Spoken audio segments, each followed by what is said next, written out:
Your director is going to talk to you, anay ko, no? Sir. Amin ko 6 months ka na di gali. Hindi man, mga April, May. 4.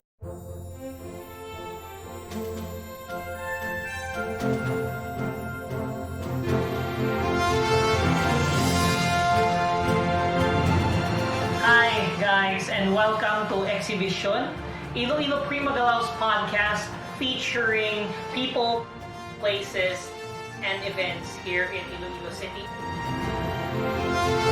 We envision Iloilo City teaming with artists who are given venue to discover and share their creative understanding of the world.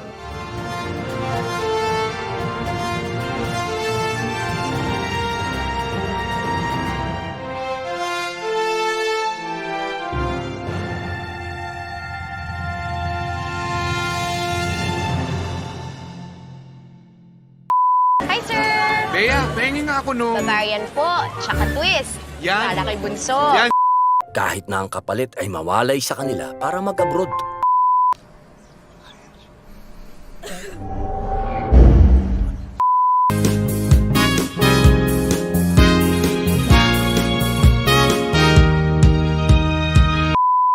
Welcome to another episode of Exhibition, Iloilo Primagalao's podcast featuring people, places, and events here in Iloilo City.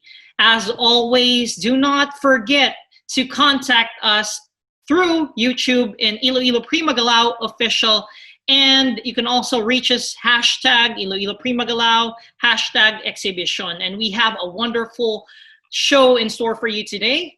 We have a guest. She is a professional musical theater actor with performance credits in companies such as Repertory Philippines, Atlantis Theatrical and Resorts World, Manila's Full House Theater, the ABS-CBN Philharmonic and Manila Philharmonic Orchestra, to name a few. Aside from this, she is also a passionate advocate of performance arts education as a drama and voice teacher. Ladies and gentlemen, let us welcome Iloilo's very own Jillian Itaas. As you guys know, Jillian Itaas is a renowned theater actor nationally. But I'm really wondering, at what age did you realize you wanted to be an actor? Well, I started performing really as soon as I got into school, but pursuing it professionally, living in Iloilo, the thought of doing it as a career doesn't really cross your mind. Like, it's not really talked about. It's not even offered as a course in Iloilo. So the thought of doing it professionally was actually during college, and after college when I moved to Manila, and I saw na, oh my gosh, people are getting paid to do this. People are getting paid to rehearse. So I really thought na, I think I actually want to do this also, since, I've been doing it for so long. And it's something that I really love doing. It was actually after college that you wanted to pursue it professionally, but back then you were already interested. So, yes. What was your first role when you started pursuing theater? When I started pursuing theater professionally? I mean, back then, your first ever role. Okay. My first role was, I was 4 years old as Mama Mary in our preschool na nativity play, and Goldilocks in Goldilocks. Where did you go during preschool? Sa Absorbent Mind Montessori. So Absorbent thank you, Mind Montessori. So that's free advertising for them. Yes. Okay, so you played Mama Mary, but when you got into college, I think I saw you in a play called Glorious, if I'm correct. Yes, it was my first full run show. It was a musical adaptation of Glee, and then I got to do an adaptation of Miss Saigon with you guys in Primagalaw. Oh, that was a very long time ago. Long, was- long time. A very, very long time ago, maybe a decade ago. It's like we were thinner back then. We were. Oh, correct. How was the experience though? How was the experience working with Iloilo Prima Galaw? Because I would like to think that after Miss Saigon, you decided to pursue professional theater after that. So how was the feeling working with our group, our little group here in Iloilo? Well, I keep telling people this na I would have gotten an extreme culture shock if it weren't for the culture that we had in Prima Galaw, where there was really discipline instilled and then hard work was really a part of the process. So if I wasn't used to how we did things in Prima Galaw, I'm guessing maybe if I tried doing it in a professional setting, it would be very, very like, why are people like working so hard? Why are they focusing so much and all of that stuff? So it's very, very similar to a professional setting, actually. So the work ethic, you were able to ethic, yes, here yep. in Iloilo Prima Galaw. Well, Yep. that's very nice. It's a good thing that we were able to help you throughout your journey. Yes. Yeah, and it is great seeing you on stage in Manila.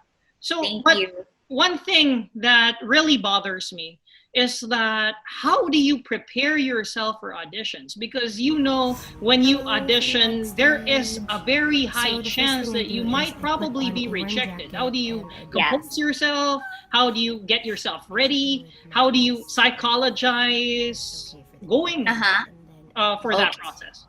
Okay, that's a super great question.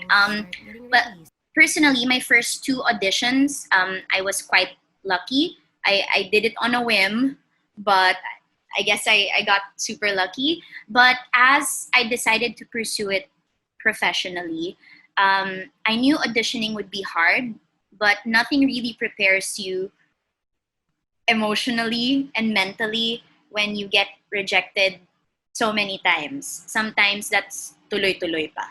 Does it get better as you get used to it, or it's pareho gyapon, it's still the same?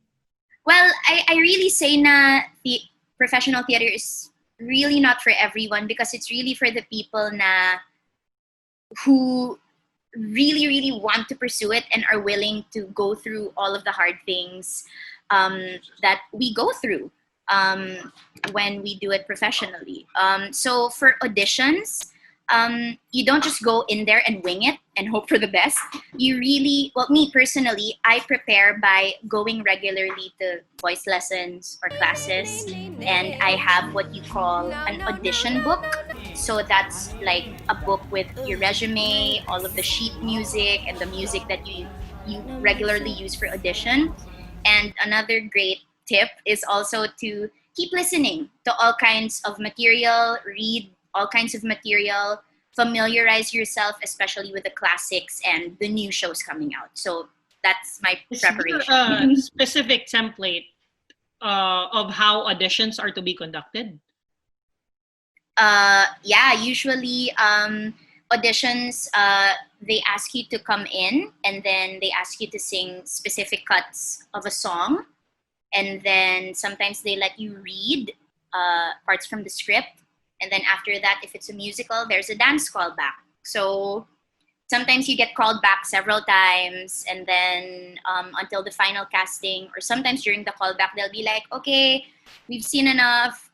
This person can go home. This person can go home. So the how rest does it can feel stay. when you finally get that call back that you are fit for the role, or that you are going to get this specific role that you auditioned for? How does it feel?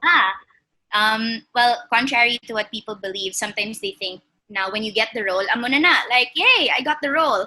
But I like to think of it actually as the challenge starts there, because when you get the role, that's the bigger responsibility. So that's where the work actually starts. So that's how I see it. I'm getting the feeling that you can still get recasted if they don't like you. Is that possible? Yes. Oh, okay. Definitely. Because, like, for example, I didn't get cast in a particular show because I didn't fit the description of the actors that they were looking for. But that's what they said anyway.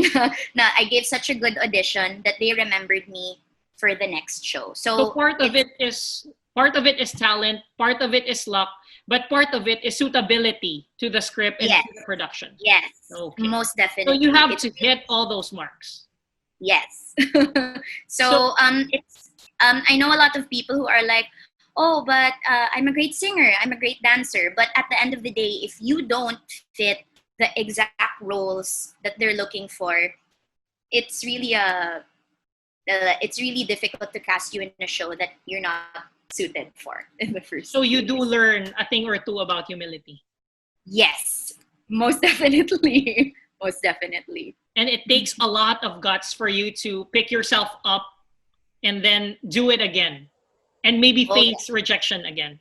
Yep, like that's already the possibility, but you go out there anyway and just keep doing Just it. like this, the same thing that happens on stage, right? The curtain Yes. closes and another one opens.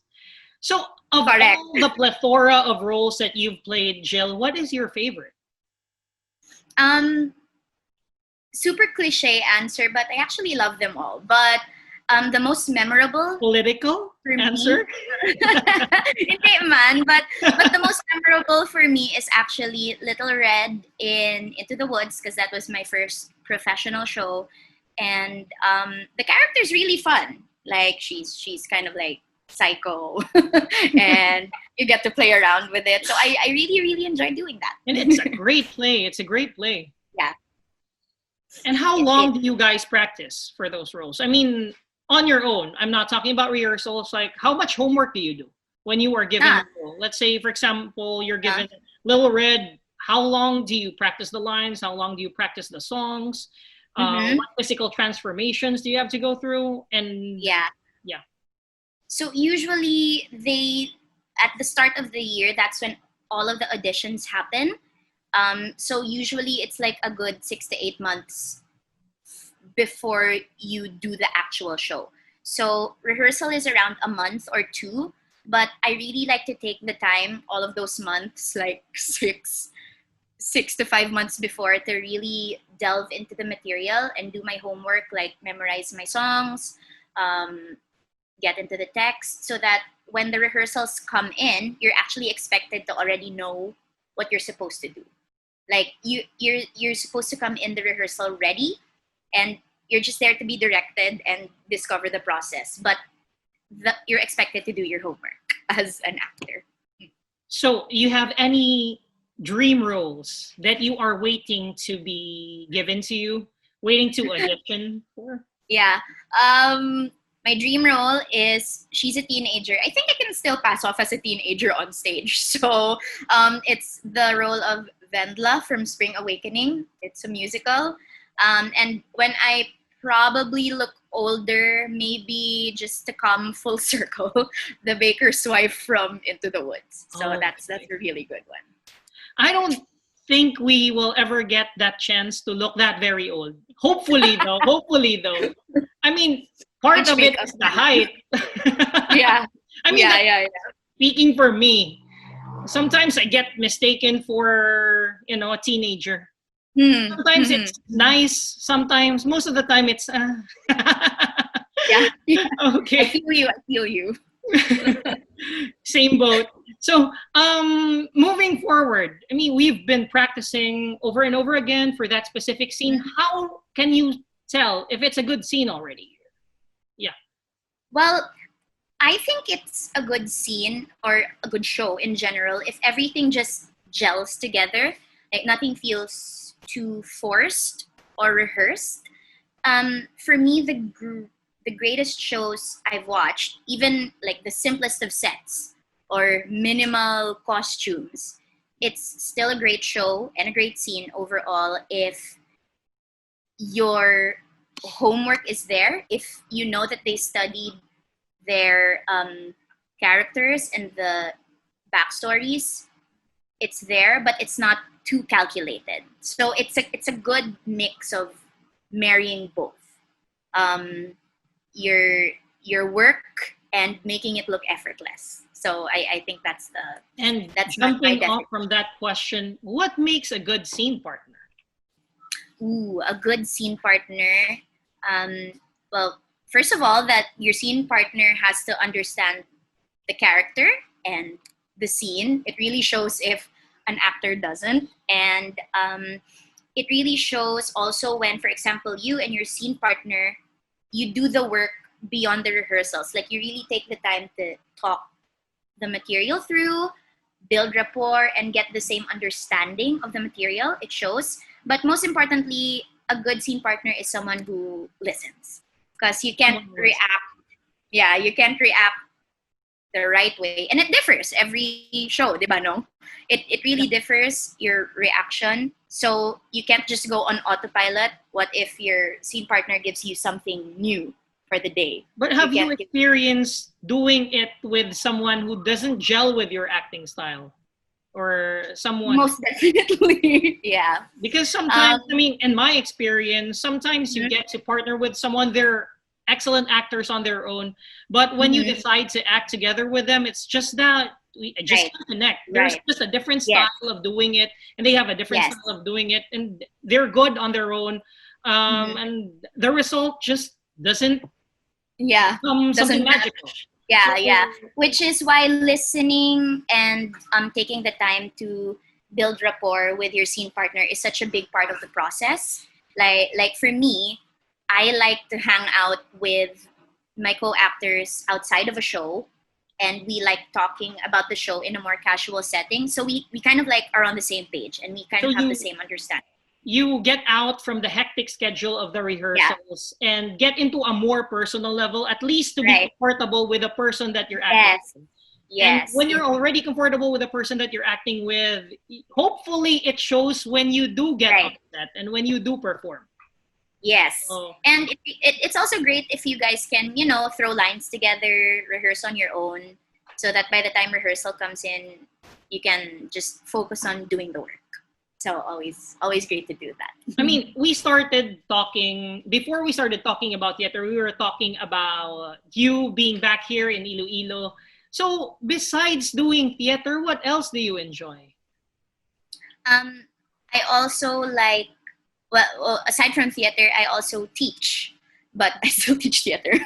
I still teach theater and voice. So it's still technically theater, but yes. teaching. Yes. So it's still the same thing. But so if I'm not on stage, I teach.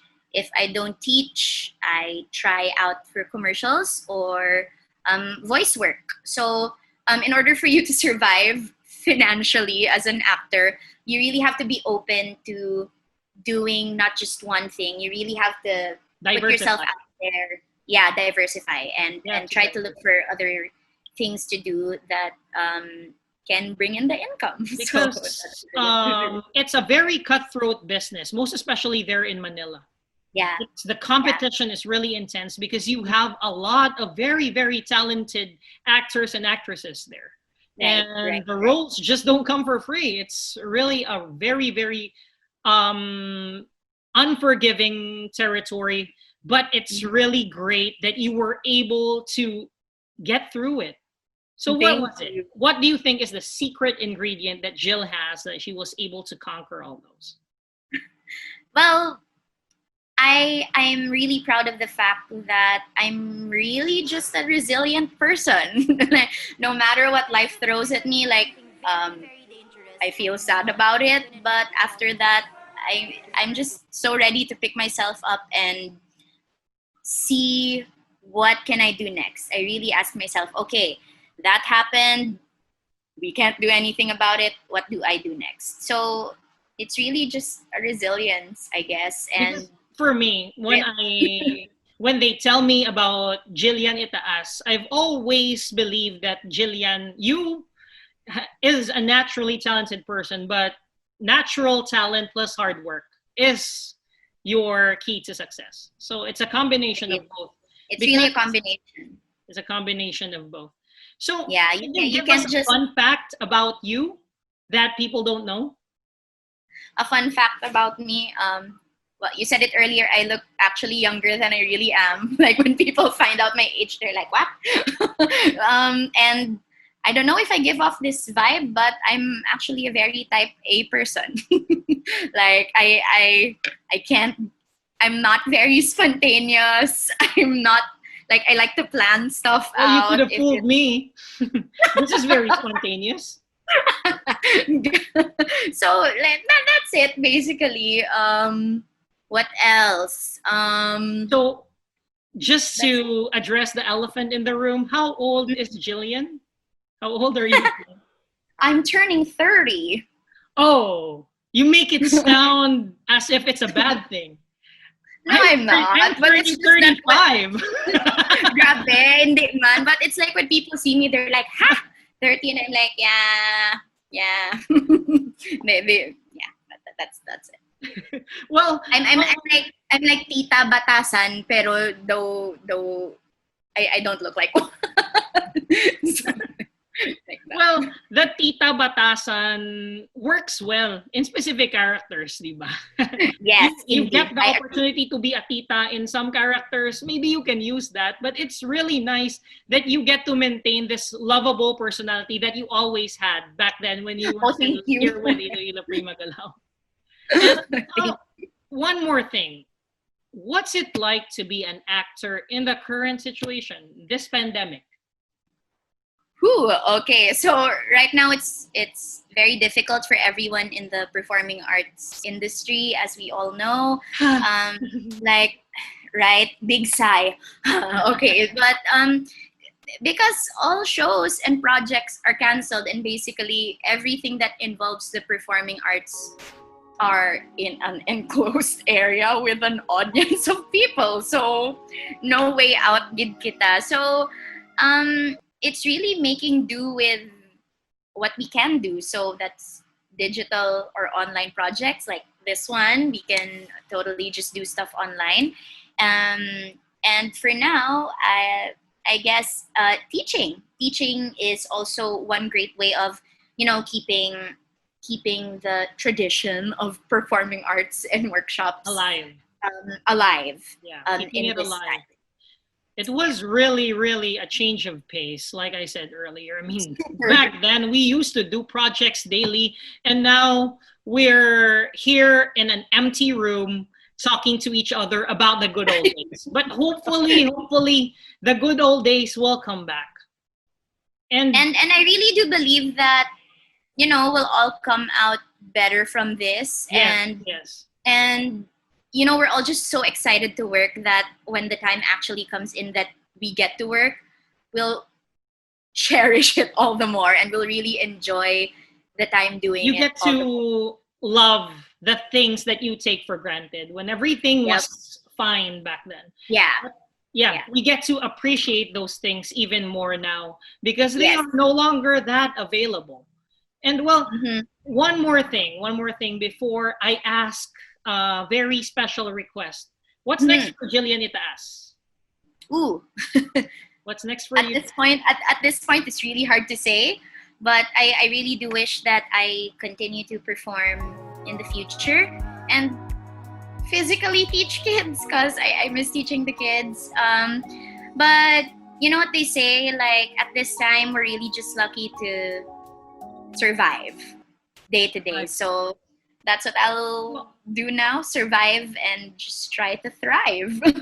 Take it one day at a time. And like So they say, di ba lambal nila, the beauty of art is that they teach you resilience. Maybe it's something that we get to exercise now, to be resilient on the current situation, the current problems that we're facing. Because eventually, the curtains will eventually open. And hopefully, we will be there to see each other perform. Yeah, hopefully. I And hope Jill. so. Fingers crossed. Yeah, Yes. fingers crossed. Can you give us a sample of that wonderful voice of yours? I knew this was happening. Okay. You prepared What? for this. What song would you guys like to hear? What song would you like us to hear? Okay, so since it's with Prima Galao and my last show was Miss Saigon with Prima Galao, super short na lang na cut from Miss Saigon. You are sunlight and I moon, joined by the gods of fortune, midnight and high noon, sharing the sky We have been blessed, you and I. Ta. Applause. So that's it. You never miss a beat, my friend. You never miss a beat. Oh, thank you. Thank you very much for granting us this wonderful opportunity to have an Thank you interview for with having me. I'm so happy to see you guys. Well, you get to see me and your director, Mr. Romy Jandelariarte. I hope you get to visit us sometimes when the world is more socially Okay. friendly. When it's more I socially know. friendly. And ladies and And gentlemen, I really do visit the IPG office when I'm home. Like, Yes. maskin man ko to, kasi Sir Diga dropped by. yeah, because I wasn't there when you visited. I wasn't there when you visited last time. I was working. Working. Yeah, I was working. And where can we reach you? Where can your supporters, your fans, your followers, your friends reach you? Okay, well, I'm just at Jillian Itaas on Twitter and Instagram, and I have some YouTube stuff on YouTube, so just look for Jillian Itaas. And I have an upcoming professional development workshop online, so if you guys want to check that out and see what it takes to be an actor in a professional setting, just find me on Instagram. It's Teacher Jill Coaching. Teacher That's it. Jill has a nice Yes. ring to it. Teacher Jill fits the Thank you. description, fits the face. So, ladies and gentlemen, this has been another episode of Exhibition. See us again next time. Once again, don't forget to like and subscribe. Press those buttons down below. Thank you very much, Jill. And we are out. Thank you. Bye, guys. Thank you. Bye now. Bye.